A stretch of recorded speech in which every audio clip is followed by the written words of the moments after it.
Morning everyone. আজকে সেই মুহূর্ত যেটার জন্য আমরা এতদিন অপেক্ষা করছিলাম। তো দেখতেই পাচ্ছি সবে ঘুম থেকে উঠেছি আর এখন বাজে হচ্ছে গিয়ে 6।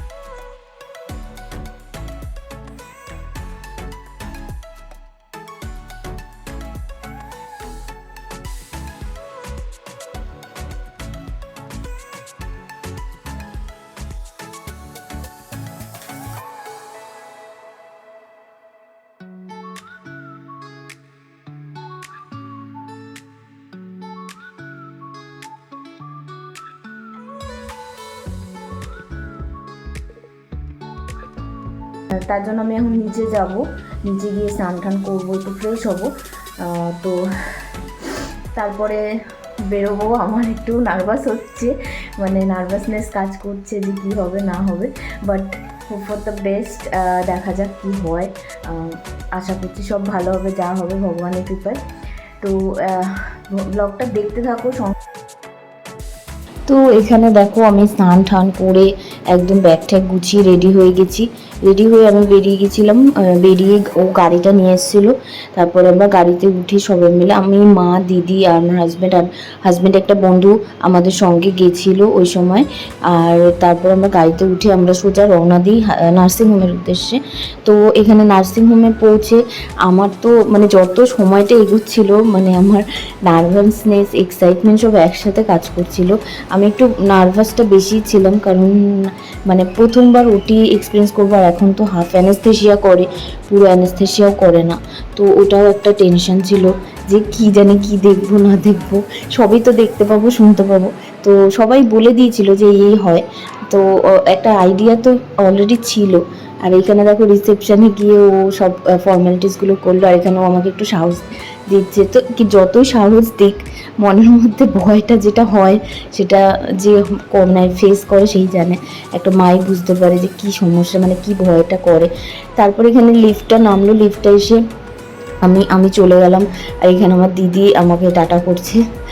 তো তারপরে আমার কথা বলতে একটু সমস্যা হচ্ছে, কারণ এখনও ফুল রিকভার যেহেতু হয়নি, এই জন্য এখন একটু মানে কথা বলতে, দাঁড়িয়ে কথা বলতে একটু কষ্ট হয়। এইখানে দেখো সবাই নিচে, আমি জানতামও না, নিচে সবাই প্রেডিকশন করছে কি হবে না হবে। শোনো তোমরা সবাই, যেটাই হবে সুস্থ না একটা বলতে হবে, এটা তো দোগলাবাজি কথা বলতে তাহলে মেয়ে। হ্যাঁ একটা ছেলে একটা মেয়ে। তুই আবার পাল্টালে কিন্তু খারাপ। আপনি বলুন। আমিও মেয়ে। ছেলে ছেলে আমি তো বলো কি হবে আমার? হ্যাঁ বুঝা বলো মেয়ে, তুই বল। ওখানে বেডে শুয়ে আর আমার দিদি এখানে কান্নাকাটি করছে, আমার ছোটোবেলার কথা মনে পড়ে, সেটা নিয়েই সবাই হাসাহাসি করছে। তো এখানে এই সিচুয়েশান আমি জানতাম না, আমি পরে সেটা জানতে পারি। ওরা যতক্ষণে ওখানে কথাবার্তা মজা করছিল, আমাকে ততক্ষণে ওপরে নিয়ে এসে আমাকে চ্যানেল করে দিয়েছিল, তারপরে ক্যাথেটার পরিয়ে দিয়েছিল, আর স্যালাইনও চলছিল তখন থেকে। আর এখানে আমার কাকা শ্বশুরও এসেছিলো, আর বান্ধবীরাও এসেছিলো ওপরে। আর আমাকে এখানে জিজ্ঞেস করছে কীরকম লাগছে। আমার একটু ভয় ভয় লাগছিল সত্যি কথা বলতে, মানে কি বলবো, মানে যত সময় এগোচ্ছে মানে বুকের হার্টবিট মনে হচ্ছিলো বেড়ে যাচ্ছিলো। তখন মনে হয় বেবির থেকে আমার হার্টবিট মাপলে মনে হয় আরও বেশি আসতো। তো এখানে দিদি আর মাও এসেছিলো। আর আমার না সমস্যা করতে, আমার নার্ভ খুঁজে পাওয়া খুব মুশকিল, তাই জন্য চ্যানেলটা করতে গিয়ে আমার মোট তিনবার মানে ফুটেছে ওই সুচটা, ওই মোটা সুচটা। তারপর গিয়ে আমার একটা জায়গায় পেয়েছে, মানে 4বারের বার পেয়েছে। আর ওই সময়টাই বেশি পেন আমি ফিল করেছি। তারপরে তো ক্যাথেটার পরানোটার তো আরেক ব্যথা। যাই হোক, এই ব্যথাগুলো সহ্য করে একটা মা হওয়া যায়। তো এখানে আমাকে দেখো নামিয়ে এবার রেডি করছে নিয়ে যাবে বলে। যত মানে বলছি না, যত সময় এগোয় হার্টবিটটা আরও বেড়ে যায়। এখানে দেখো সবাই অপেক্ষা করছে কি হবে, মেয়ে হবে না ছেলে হবে।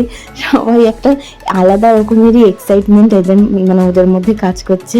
আর এখানে ওর ঘেমেনে একসার, মানে ও আমাকে বলছিল তোমাকে ওরমভাবে কাটবে করবো। আমার কেমন একটা ভয় ভয় লাগছে। এটা দেখো অপারেশন, মানে ওটির পর আমার অবস্থা ঠিকঠাকই ছিল, কিন্তু পরে যত মানে অ্যানাস্থেশিয়াটা কেটেছে তত আমার অবস্থা খারাপ।